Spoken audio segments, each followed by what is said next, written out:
Mesdames et messieurs, bonsoir et bienvenue à vous dans cette nouvelle édition dont voici les principaux titres.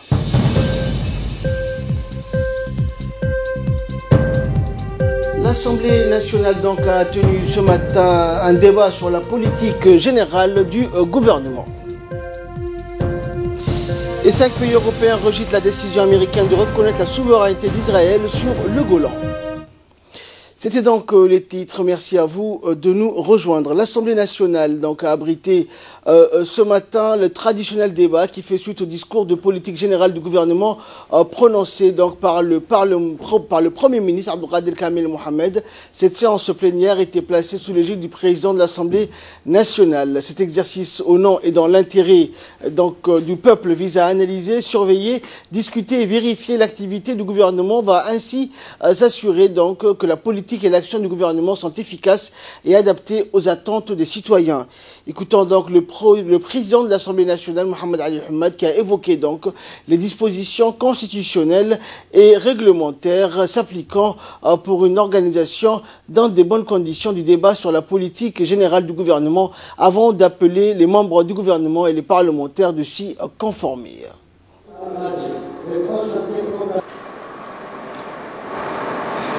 À belles et équipes à 19. À tout l'assemblée qu'il faut, à la place qu'il faut, avec chaque nouveau investisseur. Par conséquent, il s'agit du thème de la lutte contre la corruption. Le président de la République a exprimé. Commencer les travaux de notre séance d'aujourd'hui consacrée au débat sur la politique générale du gouvernement. Ce débat est consacré par la Constitution qui prévoit dans son article 61 que le gouvernement rend compte périodiquement de sa gestion à l'Assemblée nationale. Ce sont donc vos commentaires, vos observations et vos réflexions qui susciteront et nourriront le dialogue de cette matinée qui est. Le Premier ministre répondra aux questions posées. Les cas échéants, il pourra demander au ministre d'apporter des précisions techniques.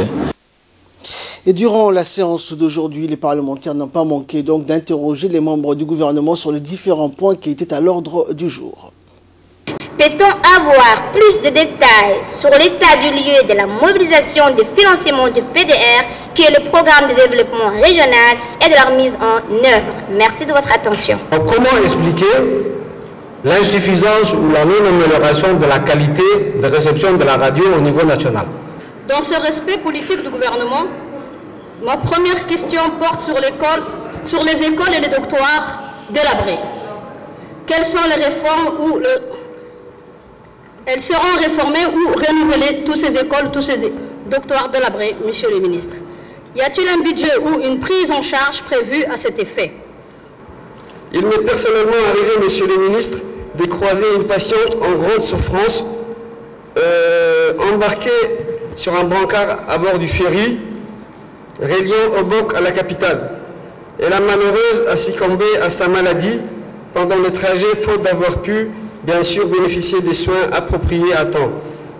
Il est donc temps, monsieur le ministre, de mettre fin à cette tragédie et mettre un moyen d'évacuation rapide et adéquat pour sauver bien sûr les malades en cas d'urgence. Pourquoi ne pas décréter une commission ad hoc élargie qui pourra éventuellement regrouper le ministère de l'Éducation et votre ministère, le ministère de l'Intérieur, afin de recenser les enfants scolarisés sans acte de naissance dans le but de les identifier, d'étudier leur cas et de leur permettre d'accéder à leur acte de naissance. Pourquoi on ne sait pas de soigner du paludisme de nos concitoyens? Merci. Au cœur de la politique de décentralisation. C'est un constat qui préoccupe le gouvernement, les ministres, les représentants des élus. Il s'agit naturellement de comment réduire la fracture géographique qui existe entre nos territoires et surtout comment faire en sorte que les régions de l'intérieur soient irriguées de la croissance économique au même titre que la capitale. En ce qui concerne la mise en œuvre du plan de développement régionaux, C'est une responsabilité transversale. Les collectivités sont concernées, les ministères sectoriels sont concernés, et le ministère des Finances, qui doit avoir aussi les leads de chercher la mobilisation, doit faire le lobby de mobilisation de financement pour ces outils de planification est concerné. Mais pour ma part, en tant que ministère de la décentralisation, on n'a jamais cessé quand même de faire de la vulgarisation, sensibilisation, des dialogues autour de l'utilité de ces documents qui relèvent un peu de la consensus de l'ensemble et qui est aligné sur les SCAP. Pour cela, une de financement quand même, qu'on l'espère, va voir le jour dans la mise en œuvre, va commencer d'ici septembre. Dans le cadre de financement de la délégation européenne, il y a déjà au moins 12 millions de financement d'enveloppe qui a été obtenu, 12 millions d'euros. La première convention cadre a été signée au niveau entre le ministre des Finances, qui est l'ordonnateur national, et la délégation européenne. Il y a un grand volet d'investissement à l'intérieur. Je pense que ceci ne veut pas dire que ça va résoudre tous les problèmes des régions de l'intérieur, mais c'est une occasion pour vraiment essayer de résoudre certains problèmes qui sont importants. En septembre 2016, il y a eu un cyclone qui a abattu l'antenne de Doralé, parce que notre pays a été entièrement couvert, surtout la partie nord, par l'antenne qui était à Doralé. Et étant donné que le site de Doralé a été cédé pour les autorités portières, il y a eu un projet qui était destiné à ce que le même site soit délocalisé à PK 33. En attendant que ce site soit entièrement installé par les autorités portières, nous avons opté à investir avec une subvention de la présidence à une antenne qui sera déployée sur le mont Taï. Les matériels de cette antenne ont été acquis et puis les agents de la RTD ont été sur le site de Taï. Les derniers pylônes qui devraient amplifier ou bien dispatcher les ondes sur l'ensemble du pays et la sous-région a été monté à Djibouti-Ville parce qu'il avait besoin de technicité. Maintenant, le pylône est prêt. Nous avons sollicité à ce que l'armée nationale nous appuie avec leurs camions logistiques pour amener ce matériel énorme sur le mont de Daï. Le rendez-vous a été fixé avec le général des armées. Ceci, Inch'Allah, va s'achever au mi-avril, c'est-à-dire le 15 avril prochain, Inch'Allah. Nous espérons que tout le territoire sera desservi, et même, d'après les ingénieurs de la RTD, la sous-région, c'est-à-dire l'arrière-pays en Éthiopie, en Somalie, et ainsi de suite. Où tous les acteurs seront bien sûr présents pour mettre en œuvre les recommandations de cette étude sur le dortoir. Et nous avons engagé également un système de managérial de dortoir qui prend compte bien sûr, ou qui tient compte du processus de fonctionnement de dortoirs modernes. Nous avons déjà assuré le financement. Le financement est assuré pour la construction de ce dortoir avec nos partenaires. Donc, Inch'Allah, nous comptons pour la rentrée prochaine réhabiliter et aménager les dortoirs qui sont en mauvais état, et Inch'Allah également construire 8 autres dortoirs qui sont bien sûr qui ont été demandés par la population locale. L'hôpital d'Obok est bien garni par rapport aux autres régions. Il n'y a pas plus tard que quelques minutes avant la séance, un autre député est venu pour nous dire s'ils ont 8, il faut nous donner 2 à nous, puisque la région de Dikil a 4 ambulances. Donc il nous demandait de leur donner 2. Nous sommes en train d'y travailler là-dessus. le gouvernement a travaillé d'arrache-pied. Pour ce qui est surtout les moyens d'évacuation, ils étaient multipliés par 10 ces 3 dernières années. J'ai bien dit par 10, c'est vérifiable. Et ici, nous avons, je voudrais transmettre à mon ami Kamil, les photos, même les preuves, que ce soit les listes d'évacuation. Tout Djiboutien puisse avoir son identité, mais encore faut-il que les parents fassent leur rôle de parents dans les délais légaux. On ne fait pas des délais pour embêter les gens, on fait des délais légaux pour permettre à l'administration de faire son travail. Si vous déclarez votre enfant avec des années de retard, après, toutes les conséquences, c'est sur ça tombe. Donc je pense que nous avons lancé des procédures de correction, de rectification, de régularisation, mais il y a toujours des difficultés liées au fait que les parents eux-mêmes, des fois, n'ont pas tous les papiers nécessaires, d'où le problème qui se répercute sur les enfants. Depuis la réforme de 2016, il y a une législation nouvelle qui est mise en place qui permet aux parents de déclarer malgré le retard, donc de régulariser. Donc nous recommandons, nous insistons pour que les parents fassent leur rôle de parents dans les délais légaux. Quant à l'administration, elle fait maintenant une modernisation. Nous allons passer à l'informatisation, le e-government, la carte d'identité digitale. Ça va être encore plus difficile si les parents ne respectent pas les délais et ne ramènent pas les papiers dans le temps, parce qu'on ne peut pas. Et poursuivant la série des questions-réponses, les membres du gouvernement et les représentants du peuple ont débattu également sur les différentes questions. Je ne reste pas insensible à la générosité légendaire de nos concitoyens. Au vu de l'ampleur du phénomène, Monsieur le Premier ministre, il est certain que les efforts doivent être conjugués pour trouver une solution pérenne. Si vous me le permettez, j'aimerais avancer une proposition, Monsieur le Premier ministre. Par exemple, la création d'une taxe force, à savoir une équipe mobile, multisectorielle et conjointe, dédiée uniquement à la préservation de l'environnement de la capitale. Cette taxe force mènera des actions ciblées et permanentes pour restaurer la salubrité publique et la sécurité dans les zones prises en otage par les mendiants.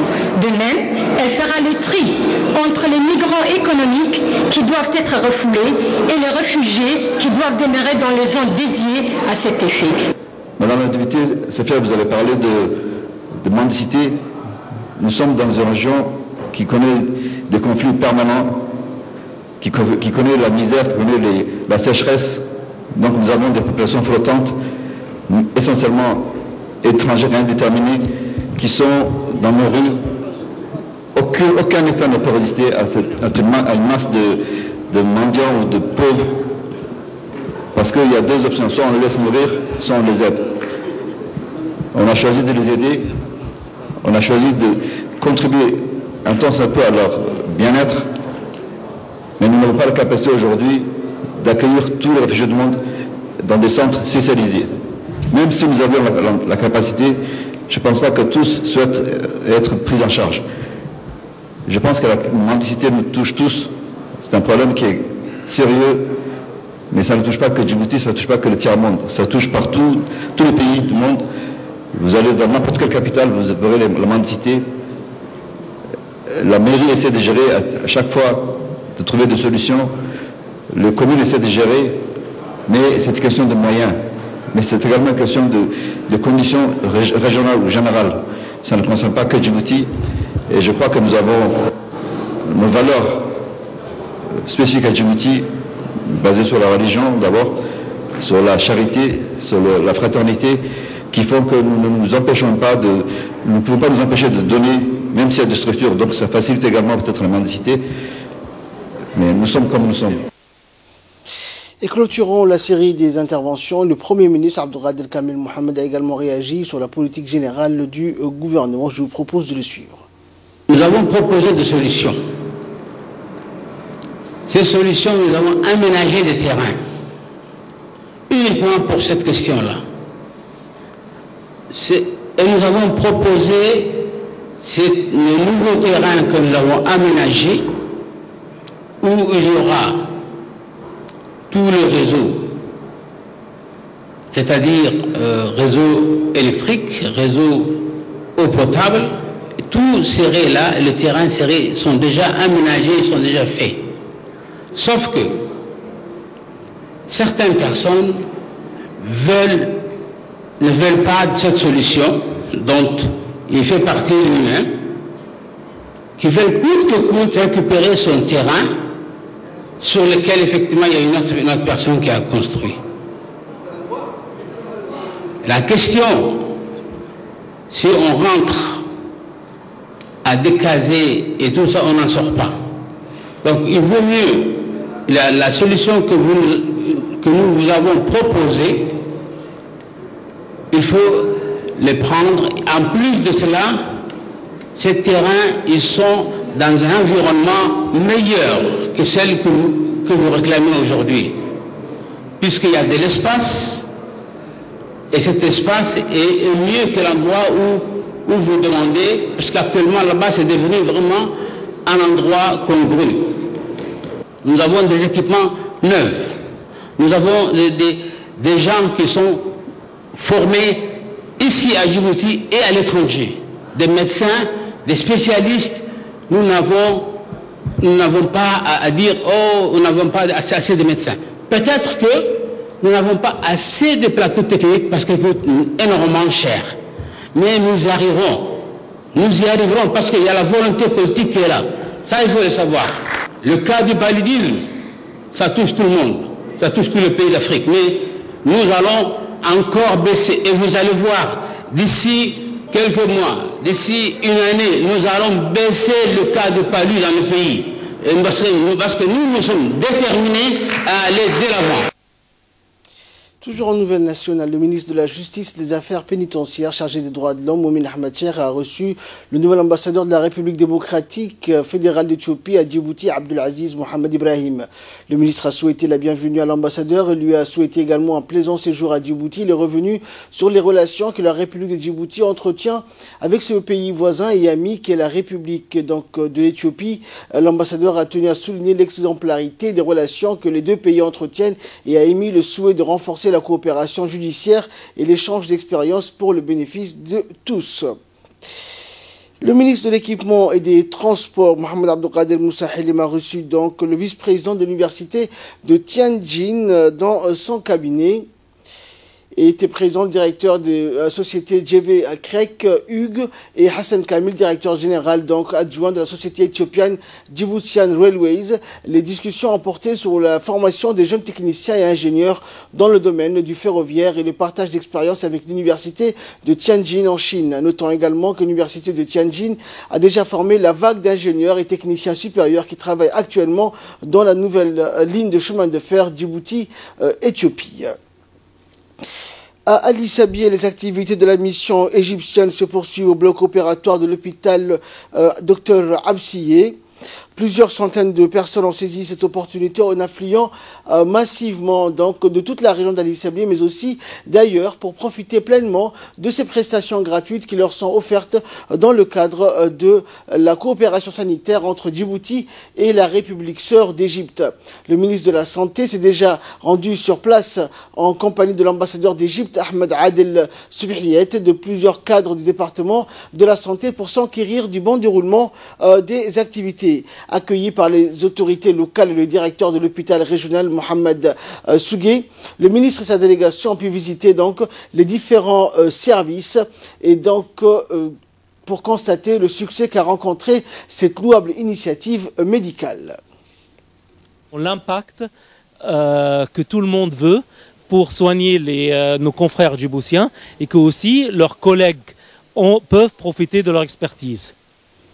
En nouvelle nationale toujours, le ministère de l'Éducation nationale, de la formation professionnelle et la Poste de Djibouti ont lancé hier un projet de correspondance scolaire entre l'établissement scolaire. Il faut dire que ce projet de correspondance donc épistolaire entre les différents établissements scolaires donc est destiné à inciter les plus jeunes écoles primaires et collèges à renouer avec la tradition de l'écriture et partant de là d'améliorer la qualité de leurs plumes. Plus généralement, la correspondance scolaire donc donc est un projet ambitieux du ministère de l'Éducation nationale qui veut instaurer les liens entre les élèves qui seront amenés à partager leurs pensées avec leurs camarades d'autres établissements. La Poste, dans le cadre donc d'un partenariat avec le MENFOP, s'est porté volontaire pour endosser la responsabilité d'une telle mission. De correspondance scolaire, les lettres écrites par des élèves et qui seront envoyées à d'autres élèves dans d'autres établissements. C'est un projet de correspondance scolaire. Donc nous avons sillonné aujourd'hui plusieurs établissements. Nous avons la Poste, les facteurs se sont rendus dans les classes pour récupérer les lettres écrites par les élèves pour les remettre aux élèves des établissements correspondants. Donc voilà, c'est un projet que nous comptons pérenniser. Direction le Maroc, où les travaux de la conférence ministérielle sur l'appui de l'Union africaine au processus politique des Nations Unies sur les différents régionales au sujet du Sahara se sont ouverts hier à Marrakech. Le ministre des Affaires musulmanes, de la Culture et des Biens-Voir, Mohamed Hassan Barre, a représenté Djibouti à cette conférence. 38 pays issus de 5 sous-régions du continent ont participé à cette conférence. Ils ont exprimé l'attachement des leaders africains au choix stratégique de dépasser les causes de division, de clivage et de fragmentation qui mettent en péril l'unité africaine. Le ministre marocain des Affaires étrangères et de la coopération internationale, Nasser Bourita, a indiqué que la conférence de Marrakech se tient à un moment où l'Afrique fait face à des défis substantiels qui exigent que l'on se rencontre régulièrement, que l'on se concerte plus et que l'on travaille davantage ensemble. Et le ministre djiboutien de la Culture a pour sa part donc remercié le Royaume du Maroc pour l'accueil chaleureux et fraternel qui a été réservé à la délégation djiboutienne et a salué l'excellence des relations entre Djibouti et le Maroc tout en soulignant les liens historiques et culturels qui lient les deux peuples et pays frères. Communiqué donc qui nous parvient de l'ambassade de Djibouti auprès du Royaume du Maroc qui indique, je cite, l'ambassade présente ses compliments au ministère des Affaires étrangères et de la coopération internationale, Direction des affaires consulaires et sociales, et à l'honneur de lui transmettre donc les copies des passeports ordinaires de la délégation djiboutienne dont les noms suivent dans le cadre de sa participation au Forum international de coopération et des partenariats locaux qui a eu lieu donc les 25 et 26 mars dernier à Saadiéville. Monsieur Abdelrahman Younis Arre, président du conseil régional de Dikil de la République de Djibouti, détenteur donc de son passeport, et de M. Mohamed Ali Abdillahi, secrétaire permanent de l'Association nationale des élus locaux de Djibouti. À ce titre, donc, l'ambassade sollicite l'honorable direction des biens vouloir faciliter donc l'octroi des visas d'entrée appropriés au profit donc de cette délégation djiboutienne. Cette réunion s'est tenue à l'aéroport international Mohammed VI à Casablanca. Également dans l'actualité, une réunion importante pour affiner la réponse contre le flux migratoire clandestin s'est tenue hier à Ali Sabieh. Le préfet de la région d'Ali Sabieh, Mohamed Waberi Assoué, a accueilli donc une délégation conduite par l'administrateur de zone frontalière Omar Abdi Merane. Cette délégation était composée des autorités des forces publiques de cette zone. En pris part à cette rencontre, les autorités des forces publiques de deux parties pour débattre notamment des risques, des inconvénients des flux migratoires des clandestins. Dans cette optique, il a été soulevé notamment le phénomène de trafic illégal et de contrebande. Les deux parties se sont mis d'accord pour collaborer étroitement et mettre fin à ce fléau. Et de là, nous passons aux nouvelles du monde. Aux Comores, la CENI a annoncé les résultats provisoires des élections présidentielles. Hier soir, Azali Assoumani a été réélu président dès le premier tour avec 60,77% des voix. Après un premier tour très perturbé dimanche dernier par des affrontements entre la population et les forces de l'ordre dans plusieurs localités du pays, ce résultat n'est pas accueilli comme une surprise. Les 12 candidats d'opposition avaient déclaré préalablement qu'ils ne reconnaîtraient pas les résultats de la CENI. Le candidat du parti Djoua de l'ancien président Sambi arrive quant à lui en deuxième position, loin derrière avec 14,62% des suffrages exprimés. La commission électorale nationale donc ne donne que des résultats provisoires. Et donc il appartient ensuite à la Chambre constitutionnelle de la Cour suprême de les promulguer définitivement. Au Mali, l'UNICEF indigné par le massacre d'enfants et de civils, alors que les Peuls du Mali pensent encore leur plaie après le massacre d'au moins 160 de leur communauté dans le village d'Ogosagou-Peul, dans le centre du pays. L'UNICEF déplore la présence d'enfants parmi les victimes. Après le massacre des éleveurs Peuls samedi au Mali, des questions restent toujours sans réponse. Ce qu'on sait par contre, c'est que la tuerie a fait au moins 160 morts et que le tiers des victimes est constitué d'enfants. C'est du moins ce qu'a indiqué hier à Genève l'UNICEF, particulièrement choqué. Un tiers des victimes sont des enfants et des vérifications supplémentaires sont en cours. 31 enfants ont également été blessés. Ils souffrent principalement de blessures par balle, de brûlures et de fractures. Le Mali fait face depuis plus de quelques mois à une recrudescence des affrontements intercommunautaires entre les Peuls, traditionnels éleveurs, et des communautés Bambara et Dogon, essentiellement agriculteurs. C'est tout pour cette édition. Merci à vous de nous avoir suivis. Excellente soirée sur Télé Djibouti.